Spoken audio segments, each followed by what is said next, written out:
క్యాన్సర్లకు surgery అంటే ఇప్పటికీ మనలో చాలామందికి భయమే. కణితిపై కత్తి పెడితే అది మరింతగా పెరుగుతుందనే నమ్మకం నేటికి మనలో చాలామందిలో కనిపిస్తుంది. నిజానికి క్యాన్సర్ సర్జరీల్లో ఇవాళ విప్లవాత్మక మార్పులు ఎన్నో వచ్చాయి. ఒకప్పట్లా క్యాన్సర్ సోకిన కణజాలంతో పాటు ఆరోగ్యవంతమైన కణజాలాన్ని కూడా తీయాల్సిన పరిస్థితి ఇప్పుడు లేదు. అలాగే రోబోటిక్ సాంకేతికత అందుబాటులోకి వచ్చాక సంక్లిష్టమైన సర్జరీలను సైతం ఇవాళ సులువుగా చేయగలుగుతున్నారు. ఈ నేపథ్యంలో క్యాన్సర్ సర్జరీల్లో చోటు చేసుకున్న ఆధునిక మార్పుల గురించి డాక్టర్ని అడిగి ఇప్పుడు తెలుసుకుందాం.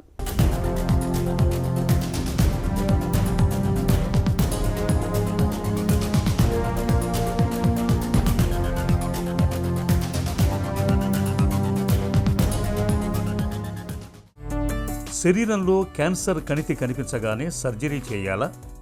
క్యాన్సర్ని విభజిస్తే solid organ cancer and liquid cancers అంటాం. For example skin cancer, bone cancer, thyroid cancer, lung cancer, అన్నవాహిక క్యాన్సర్, పేగు క్యాన్సర్, ఇవన్నీ కూడా సాలిడ్ ఆర్గన్స్ అంటారు. లిక్విడ్ క్యాన్సర్స్ అంటే ల్యూకీమియా, లింఫోమా, ఇవన్నీ కొంచెం అరుదు. సో ల్యూకీమియా, లింఫోమాల్లో ఓన్లీ కీమోథెరపీ కానీ రేడియేషన్ కానీ ఉపయోగపడుతుంది. ఇంకెక్కడ ఏ కణితి వచ్చినా కూడా సర్జరీకి రోల్ ఉంటుంది. సో స్టేజ్ 4లో యూజువల్లీ ఆపరేషన్ చేయం, కానీ స్టేజ్ 1 to 3 హోప్ఫుల్లీ ఎర్లీ స్టేజెస్లో మనం కనుక్కుంటే సర్జరీ చాలా ముఖ్యం. ఎందుకు ముఖ్యం అంటే ఏదైతే కణితి ఉన్న పార్ట్ ఉంటుందో దాన్ని తీసి, అదే కాకుండా దాని పక్కన ఉన్న లింఫ్ నోడ్స్ అలాంటివి కూడా తీసి కరెక్ట్ సర్జరీ చేస్తే మనకి 80%, 90% క్యూర్ అక్కడే వస్తుంది. బట్ సర్జరీ చేసిన తర్వాత, సరైన సర్జరీ చేసిన తర్వాతలే to decrease the chance of recurrence chemotherapy, radiation therapy ఇవ్వాల్సిన అవసరం ఉంటుంది.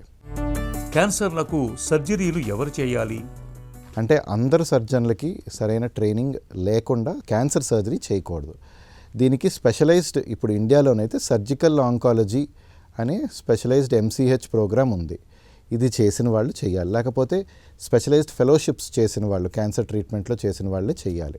ఇప్పుడు ఫర్ ఎగ్జాంపుల్ బ్రెస్ట్ క్యాన్సర్లో రొమ్ములోనో లేకపోతే ఆ ట్యూమర్ పార్ట్ తీయడమే కాకుండా లింఫ్ నోడ్స్ అనేవి కూడా తీయాలి.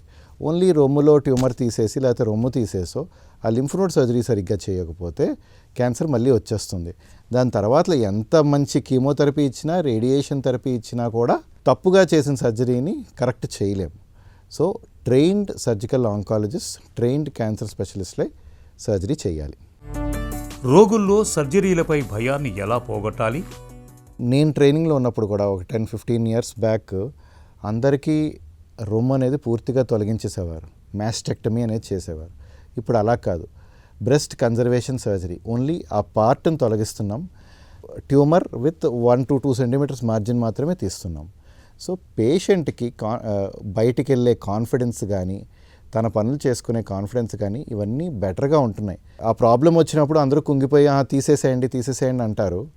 బట్ ఒక 2-3 ఇయర్స్ తర్వాత పూర్తిగా క్యాన్సర్తో నయమైపోయిన తర్వాత వీళ్ళు బాధపడతారు, కాన్ఫిడెన్స్ తక్కువ ఉంటుంది, కమ్యూనిటీలో బయటికి వెళ్ళడానికి భయపడుతుంటారు. అదే మనం బ్రెస్ట్ కన్జర్వింగ్ సర్జరీ చేసామనుకోండి, బ్రెస్ట్ని పూర్తిగా తీయకుండా చేసామనుకోండి, వాళ్ళు చాలా హ్యాపీగా ఉంటారు. ఎందుకంటే నెక్స్ట్ 20, 30, 40 ఇయర్స్ లైఫ్ ఉంది వాళ్ళకి. అందుకోసమే మనం డీఎస్కలేషన్ ఆఫ్ సర్జరీ అనేది ఇంపార్టెంట్. ఇలాగే చూసుకుంటే కిడ్నీ ట్యూమర్స్ వస్తే ముందు కిడ్నీ పూర్తిగా తీసేవాళ్ళం, ఇప్పుడు అలా తీయట్లేదు. ఏదైతే కిడ్నీ ట్యూమర్ ఉందో దాంతో ఒక చిన్న మార్జిన్ తీసుకొని ఆ పార్ట్ ఆఫ్ ద కిడ్నీ మాత్రమే తీస్తున్నాం. పూర్తిగా తీయకపోవడం వల్ల పేషెంట్కి 2 కిడ్నీలను పూర్తిగా సేవ్ చేయగలుగుతున్నాం. అందుకనే ఈ మధ్య కాలంలో క్యాన్సర్కి సర్జరీ అనేది చాలా సింపుల్ అయిపోయింది.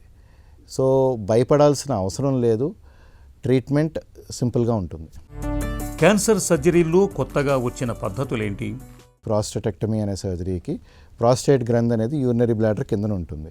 సో ప్రాస్టేట్ గ్రంథి పూర్తిగా తీసి పైన యూరినరీ బ్లాడర్ని కిందన యురేత్రా అనే దానికి కుట్టాలి. That is a very tricky thing, కష్టమైన థింగ్ అనమాట. ఎందుకంటే అది తీయడమే చాలా క్రిటికల్ లొకేషన్లో ఉంటుంది.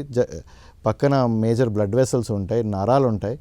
ఇవన్నీ ఏమైనా కట్ అయితే పేషెంట్కి ప్రమాదం.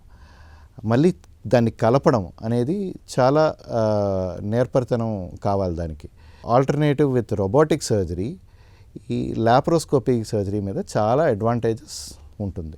ఇవి కాకుండా video assisted thoracoscopic surgery, for example lungs మీద సర్జరీ చేయాలంటే, లేకపోతే అన్నవాహిక ఈసోఫేగస్ అనేది చెస్ట్లో ఉంటుంది, వీటికి సర్జరీ చేసే దాంట్లోని వీడియో అసిస్టెడ్ థొరకోస్కోపిక్ సర్జరీ అనేది చాలా అడ్వాంటేజెస్, ఒక రియల్లీ పేషెంట్ రికవరీకి చాలా దోహదపడుతుంది. ఎలాగంటే ఛాతీలో సర్జరీ చాలా పెయిన్ఫుల్, ఎందుకంటే చెస్ట్ని మన రిబ్ కేజ్ని ఓపెన్ చేస్తున్నాం, అది చాలా పెయిన్ఫుల్గా ఉంటుంది. పొట్టను ఓపెన్ చేయడం కన్నా రిబ్ కేజ్ని ఓపెన్ చేయడం కొంచెం పెయిన్ఫుల్గా ఉంటుంది. సో అలాంటి చోట్ల వాట్ సర్జరీ అనేది చాలా హెల్ప్ఫుల్గా ఉంటుంది. క్యాన్సర్ల చికిత్సలో రోబోటిక్ సాంకేతికత ప్రాధాన్యం ఏంటి?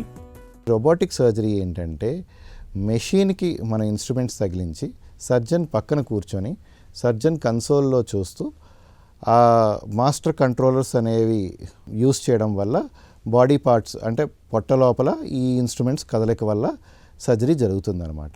దీంట్లో అడ్వాంటేజ్ ఏంటంటే సర్జన్కి మ్యాగ్నిఫైడ్ విషన్ పెద్దగా కనిపిస్తుంది, స్టడీ కెమెరా, అంటే యూజువల్లీ లాప్రోస్కోపిక్ సర్జరీలో సర్జన్కి పక్కన ఒక కెమెరామెన్, ట్రైన్డ్ కెమెరామెన్ కావాలి, ఆయన సరిగ్గా చూపించాలి. If is not trained study camera platform ఉండదు. ఇక్కడ రోబోటిక్ సర్జరీలో సర్జనే చూపించుకుంటాడు, ప్లస్ ఇంకొక అసిస్టెంట్ సర్జన్ కావాలి, ఏదైనా బాడీ పార్ట్ని పట్టుకొని రిట్రాక్షన్ అంటాం దానికి కూడా కావాలి. ఇవేవి లేకుండా సర్జనే ముగ్గురు పని చేసుకుంటాడు రోబోటిక్ సర్జరీలో. అది కాకుండా ఈ లాప్రోస్కోపిక్ ఇన్స్ట్రుమెంట్స్ చూస్తే వాటికి లిమిటేషన్ ఆఫ్ మూమెంట్ ఉంటుంది అనమాట, ఓన్లీ 2 డైమెన్షనల్ మూమెంట్ ఉంటుంది. బట్ రోబోటిక్ సర్జరీలో రిస్టెడ్ ఇన్స్ట్రుమెంట్స్ అనేవి ఉంటాయి, అవి మన చేతి రిస్ట్ లాగా 360 డిగ్రీస్ తిరుగుతాయి. సో మూమెంట్స్ చాలా బాగుంటాయి, దానివల్ల కుట్లు వేయడం కానీ సూచరింగ్ అనేది ఏదైతే లాప్రోస్కోపీతో డిఫికల్ట్ అవుతుందో రోబోటిక్తో చాలా సింపుల్గా ఉంటుంది. ప్లస్ సర్జన్కి ఏమైనా వణుకు, ట్రెమర్ అలాంటిది ఏదైనా ఉంటే కూడా అది చేసేటప్పుడు కనిపించదు. రోబోటిక్ సర్జరీ చేసేటప్పుడు ఆ ట్రెమర్ అనేది ఫిల్టర్ అయిపోతుంది. అండ్ సర్జన్ ఫెటీగ్ అనేది ఉండదు, ఎందుకంటే సర్జన్ కూర్చొని ఎన్ని గంటలైనా ప్రశాంతంగా సర్జరీ చేయొచ్చు. లాప్రోస్కోపిక్ సర్జరీలోనైతే నిలబడి షోల్డర్స్ మీద స్ట్రెస్ కూడా ఉంటుంది, అండ్ టీమ్ కూడా ఇంకో ఇద్దరు హెల్ప్ చేయాలి కాబట్టి కొంచెం డిఫికల్ట్ థింగ్. సో ఈ విధంగా robotic surgery is much more advantages to the surgeon and thereby patient కూడా చాలా అడ్వాంటేజ్. ఆధునిక వైద్యం అభివృద్ధి చెందుతున్న కొద్దీ క్యాన్సర్ చికిత్సలోనూ ఎప్పటికప్పుడు మార్పులు ఎన్నో వస్తున్నాయి. సర్జరీల విషయంలో ఇప్పుడు ఎంత మాత్రం భయపడాల్సిన అవసరం లేదు. రోబోటిక్ పరిజ్ఞానం తోడుగా అత్యంత ఖచ్చితత్వంతో సులువుగా సర్జరీలు చేయడం నేడు సాధ్యపడుతుంది.